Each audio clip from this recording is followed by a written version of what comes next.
Maître Arlette, bonjour et bienvenue dans ce studio. Bonjour Madame Ami, merci aussi de votre invitation. Alors, Maître Arlette, on en a parlé, tout le monde a parlé, Joseph Kabila qui consulte, qui a consulté en dehors du pays, il l'a fait en Éthiopie, à Addis Abeba. Pourquoi l'avoir fait à l'étranger? Au Congo, ce n'était pas possible. Et est-ce qu'il a déjà complètement bouclé ou il va poursuivre ses consultations avec ceux-là qu'il n'a pas eu l'occasion de voir ici en République démocratique du Congo ou ailleurs? Premièrement, je dois dire que tout le monde sait que le président Kabila est en dehors du pays pour des études.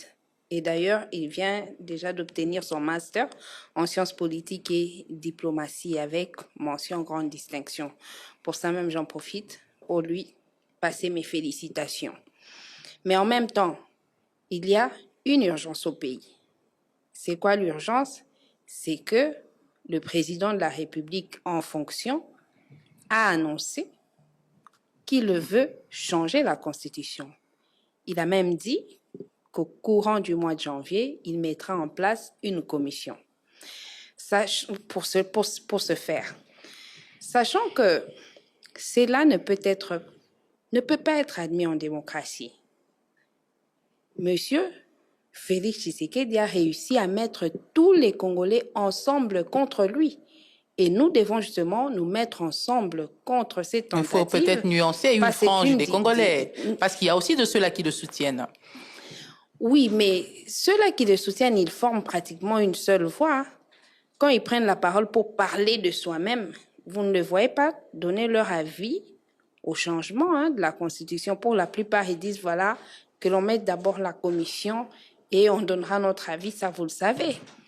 Et c'est cette circonstance qui a donné lieu à l'urgence, qui fait que le président Kabila, en dépit de son agenda chargé, il doit agir.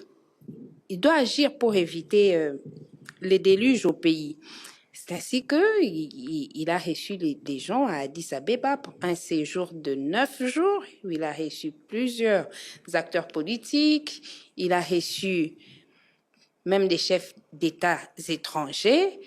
Il fera ses conclusions, il les rendra publiques dans les prochains jours.